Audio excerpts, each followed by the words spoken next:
Miss call. আপনি miss call দিয়ে সদস্য চেয়েছেন, ওরা মিস করে গেছে আপনাকে। শুভেন্দু তো মাঝে মধ্যে আবার ইয়েও করে দেয়, তারিখ পে তারিখ বলে দেয়। ডিসেম্বরে সরকার পড়ে যাচ্ছে, আবার জানুয়ারিতে পড়ে যাচ্ছে সরকার ফেলে দেয় মুখে মুখে। এই ব্রহ্মা বিষ্ণু মহেশ্বরের দশচক্রে আজকে বিজেপির কিন্তু ত্রাহিতারি অবস্থা। 26-এ যেখানে তৃণমূল গড়গড় করে তার সাংগঠনিক ইয়েগুলো সাজিয়ে নিচ্ছেন, মমতা পুরো দলটার নিজের হাতে নিয়ে ফেলেছে, সেখানে খেলার মাঠে জার্সি পরে এখনও বিজেপির নামেইনি। যেখানে বাকিরা মাঠ তৈরি করে নিয়ে খেলার ফাইনাল হুইসেল দিয়ে দিয়েছে, তার ড্রেস রিহার্সালের প্লটটাই তৈরি করার জন্য যে ন্যূনতম জার্সি পরে মাঠে নামতে হবে, বিজেপির নেতারা যায় না। জানে হেডমাস্টারমশাই যে আসবেন দিল্লির থেকে, হেডমাস্টারমশাই একটু একদিন ধমকাবেন চমকাবেন, তারপরে দুদিন অ্যাক্টিভ হবে শুভেন্দুবাবুরা, এক দুটো মিছিল টিছিল করবেন, তারপরেই গিয়ে সেই পুরনো ফর্মুলা। বিজেপির নতুন রাজ্য সভাপতি কে হতে পারেন? দেখুন, কে হতে পারেন সেটা বোধহয় স্বয়ং বিজেপির রাজ্যের কোনো নেতা জানেন না, কেন্দ্রের হয়তো জানলেও জানতে পারেন। কারণ বিজেপির এই মুহূর্তে চলছে কি জানেন তো, আম গাছের মধ্যে কাঁঠাল গাছের ছাল লাগালে যেটা হয় তেমন পর্ব। দিলীপবাবুকে বলা হয় সফলতম বিজেপির রাজ্য সভাপতি, কিন্তু আবার আমি বলি দিলীপবাবু হয়তো সংখ্যাতত্ত্বে বিজেপিকে এখানে ভালো জায়গা একটা তুলে দিয়েছিলেন, মোটামুটি সেকেন্ড লার্জেস্ট পার্টি করেছিলেন, বিরোধী দল করেছিলেন, কিন্তু দিলীপবাবু এই বিজেপির পতনেরও অন্যতম কাণ্ডারি। কেন আমি বলছি, 21-এর নির্বাচন মনে আছে? তৃণমূল যাকে রাখতে পারছে না, টেট চুরির জনক বিশ্বজিৎ, অমুক তমুক, যত চোর ছ্যাচরা সব গিয়ে ঢুকছে তৃণমূলে। আপনি তৃণমূলে ঢুকলেই আপনি ধোয়া তুলসী, তৃণমূল থেকে আপনি বিজেপিতে গেলেই ধোয়া তুলসী পাতা। আপনি তৃণমূল রাখতে পারছে না, বিজেপি তাদের আসন দিচ্ছে। কাকে দিয়েছে না? অর্জুনকে দিয়েছিলেন, আচ্ছা দিয়েছিলেন কি জানো এখানকার এই যে কি সব্যসাচীর, এখানটা সব্যসাচী গিয়ে ঢুকলেন। আচ্ছা ঢুকলেন কে?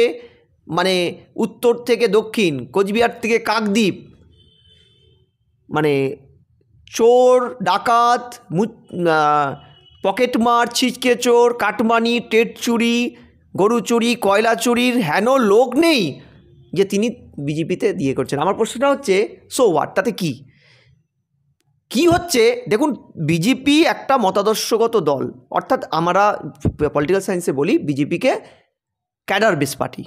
বাম এবং বিজেপি এই ধরনের ক্যাডারের ভিত্তিতে চলে, মতাদর্শ এবং ক্যাডার। আর তৃণমূল এবং কংগ্রেসের মতন ডানপন্থী দলগুলো চলে লিডারের ভিত্তিতে, লিডার বেস, অর্থাৎ মমতা ব্যানার্জি এখানে শেষ কথা, কারিশমেটিক পলিটিক্স। বলছি, একটা মতাদর্শের দলে যদি আপনি বিভিন্ন দলের থেকে ছিচকে চোরদের এনে বসান, তাহলে ওটার মতাদর্শ থাকে না, মতাদর্শে আক্রমণটা হয়ে যায়। দিলীপবাবু মতাদর্শে আক্রমণ করার সঠিক ব্যবস্থাটা করে দিয়ে গেছে। এবার দিলীপবাবু তো প্রস্থান নিয়েছেন 21-এর ব্যর্থতাকে কাঁধে নিয়ে।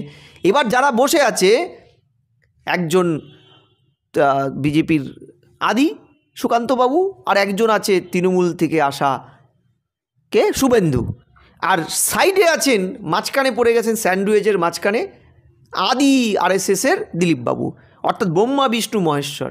বিজেপি এখন এই ব্রহ্মা বিষ্ণু মহেশ্বরের লড়াইয়ে আছে। একটাই জায়গায় তিনটে মাথা, কে যে তিনটে মুখ্যমন্ত্রী, কদে আসলে তারা তিনটে মুখ্যমন্ত্রী হবে। কে মুখ্যমন্ত্রী হবে? এক্সট্রা মানে কে আদি না অল্প আদি না একদম নব্য শুভেন্দু। এই ভরকেন্দ্রের শিপটা কিন্তু চলছে। কখনো কখনো বিজেপির পুরো ভরকেন্দ্রটা চলে যায় শুভেন্দুর দিকে। শুভেন্দু তো মাঝে মধ্যে আবার ইয়েও করে দেয়, তারিখ পে তারিখ বলে দেয়। ডিসেম্বরে সরকার পড়ে যাচ্ছে, আবার জানুয়ারিতে পড়ে যাচ্ছে সরকার ফেলে দেয় মুখে মুখেই। আবার ঠিক এদের বাইরে গিয়ে দেখবেন দিলীপ এক ভিন্ন মেজাজে কথা বলেন, আবার গিয়ে দেখবেন সুকান্ত একটু ভিন্ন মেজাজে কথা বলেন, সেন্ট্রাল মিনিস্টার। আখিরে এই ব্রহ্মা বিষ্ণু মহেশ্বরের দশচক্রে আজকে বিজেপির কিন্তু ত্রাহিতারি অবস্থা। 26-এ যেখানে তৃণমূল গড়গড় করে তার সাংগঠনিক ইয়েগুলো সাজিয়ে নিচ্ছেন, মমতা পুরো দলটার নিজের হাতে নিয়ে ফেলেছে, সেখানে খেলার মাঠে জার্সি পরে এখনও বিজেপির নামেইনি। যেখানে বাকিরা মাঠ তৈরি করে নিয়ে খেলার ফাইনাল হুইসেল দিয়ে দিয়েছে, তার ড্রেস রিহার্সালের প্লটটাই তৈরি করার জন্য যে ন্যূনতম জার্সি পরে মাঠে নামতে হবে, বিজেপির নেতারা যায় না। জানে হেডমাস্টারমশাই যে আসবেন দিল্লির থেকে, হেডমাস্টারমশাই একটু একদিন ধমকাবেন চমকাবেন, তারপরে দুদিন অ্যাক্টিভ হবে শুভেন্দুবাবুরা, এক দুটো মিছিল টিছিল করবেন, তারপরেই গিয়ে সেই পুরনো ফর্মুলা। কি ফর্মুলা? না হাইকোর্টের অর্ডারটাকে আমার শক্তিশালী করতে হবে, আর ইডি সিবিআইয়ের সাজানো ডালিটা আমাকে নিতে হবে। এই দুটো নিয়ে আমি রাজ্যের ক্ষমতায় ফিরব। এখানে যে দ্বিতীয় সবচেয়ে বড় বিকল্প শাসক দলের বিরুদ্ধে জনগণের কাছে পৌঁছনো, কাজ করা জনগণের জন্য। আজকে এত বড় স্যালাইন নিয়ে এইসব কাণ্ড কারখানা চলছে, আপনি দেখেছেন বিজেপি কোথাও আছে? চ্যানেলে স্নো পাউডার মেখে দামি দামি সেন্ট্রাল বাহিনী নিয়ে টেসুবির মতন দামি দামি গাড়ি নিয়ে কলকাতায় যাচ্ছে আর ফেসবুকে লিখছে আমি অমুক চ্যানেলে 6টার থেকে 8টা, অমুক চ্যানেলে 12টার থেকে 13টা। একটা জায়গায় তারা লিখেছে এই 10টার থেকে 2টো অবধি আমরা জনগণের জন্য আছি। আসুন না, জনগণের ওই দাবিটা নিয়ে আমরা রাস্তায় নামবো, শাসক দলকে চেপে ধরবো। নেই। এই যে কসমেটিক নেতাগুলো, কলকাতা শহরের নেতাগুলো, ফেসবুকের নেতা, টিভি চ্যানেলে স্নো পাউডার মেখে যে নেতা, তারা আর যাই করুক না কেন, তারা জনগণের হৃদয়ে তার দলকে স্থান দিতে পারবে না, এটা জেনে রাখুন। তাই জনসংযোগের এত পিছিয়ে পড়া এই নেতাদের মানুষও করেনি। দেখুন 2,38,00,000 ভোট পেয়েছিল, মিস কল মেরে টেরে সমস্ত সদস্য সংগ্রহ করে দেখা গেল 40 লক্ষ পার করতে পারেনি। 2,38,00,000টা পেয়েছিলেন, তাহলে 38 লক্ষ বাদে বাকিগুলো গেল কোথায়? 2 কোটি ভোটার করলে কোথায়? তারা তো আপনাদেরকে ভোট দিয়েছিল। মিস কল, আপনি মিস কল দিয়ে সদস্য চেয়েছেন, ওরা মিস করে গেছে আপনাকে, বাস শেষ গল্প। আরে প্রথম কথা হচ্ছে জনগণ ওইসব কিচ্ছু বোঝে না। জনগণ হাইকোর্ট সুপ্রিম কোর্ট বোঝে না।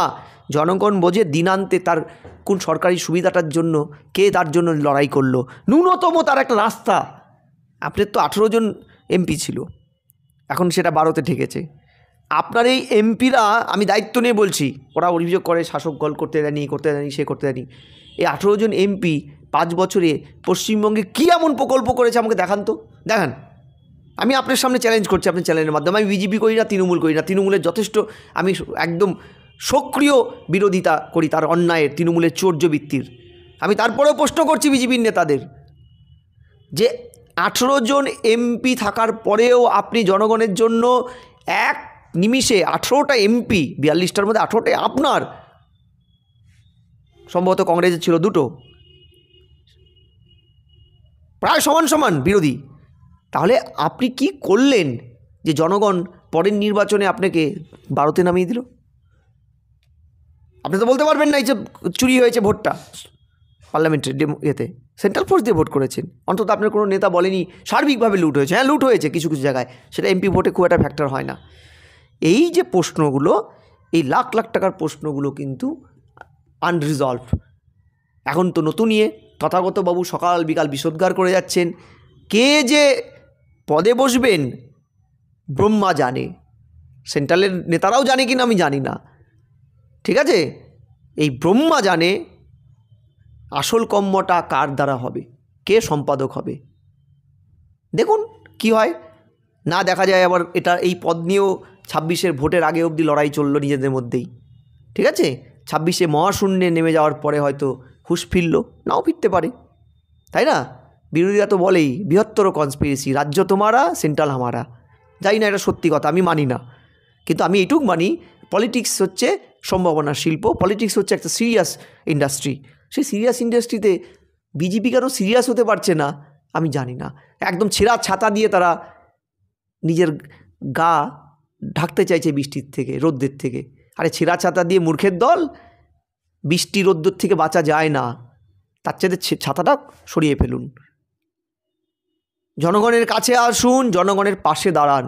High court supreme court ED CBI দিয়ে আর যাই হোক, জনগণের হৃদয় স্থান পাওয়া যায় না, ওটা দরকার। কিন্তু ওটাই যদি সর্বস্ব হয়ে দাঁড়ায় রাজনীতিতে, তখন যা ভবিতব্য তাই হবে। 18 থেকে 12 নেমেছেন, 12 থেকে একদম মহাশূন্যে নেমে যাবেন হয়তো। দেখুন দলে যদি নতুন রাজ্য সভাপতি আসেন তাহলে কি পরিবর্তন দেখা যাবে দলে? দেখুন কি পরিবর্তন হবে সেটা তাদের দলের ব্যাপার, তার ব্যক্তিগত। আমি বলছি কোনো একটা দলের কাণ্ডারি কার হাতে থাকবে সেটাই যদি ডিসাইডেড না হয়, তাহলে ওই কাণ্ডারি দিয়ে তার নৌকাটা এগোবে কী করে? ধরুন আপনি একটা নৌকা চালাচ্ছেন, নৌকায় পাল ফুটো, দাঁড় ভাঙা বা দাঁড় নেই, তাহলে নৌকাটা কোন দিশায় যাবে? কোনো একটা দলের কাণ্ডারি কার হাতে থাকবে সেটাই যদি ডিসাইডেড না হয়, তাহলে ওই কাণ্ডারি দিয়ে তার নৌকাটা এগোবে কী করে? ধরুন আপনি একটা নৌকা চালাচ্ছেন, নৌকায় পাল ফুটো, দাঁড় ভাঙা বা দাঁড় নেই, তাহলে নৌকাটা কোন দেশায় যাবে? দমকা হাওয়াতে তো উড়ে যাবে, শাসকের দমকা হাওয়াতে দাম করে উড়ে গিয়ে ডুবে গেল। তাই তো হওয়ার কথা। আজকে বিজেপি পৃথিবীর নাকি সর্বোচ্চ দল, তাদের পশ্চিমবঙ্গে শাখার কোনো সম্পাদক নেই। এটাও হতে পারে, আপনি বিশ্বাস করেন? এই যে না থাকাটা, এটা কার ব্যর্থতা? তৃণমূলের। তৃণমূল না করেছে? করেনি তো। সাধারণ নিচে চলার কর্মীরা বেধড়ক মার খাচ্ছে শাসক দলের হাতে। আপনি কোথায়? আপনার নেতারা কোথায়? নিজেরা কোদাকুদি করে যাচ্ছেন। একটাবার ওদের পাশে দাঁড়িয়েছে? এই যে কন্টিনিউয়াস ইন্টারভেল এগুলো হচ্ছে, এটার থেকে হয়তো নিস্তার নেই কারো। আমি জানি না, ডেমোক্রেসিতে বিরোধীদের তো একটা অন্য স্থান থাকে। এই বিরোধীরা কবে সিনসিয়ার হবে জানি না, দেখা যাক।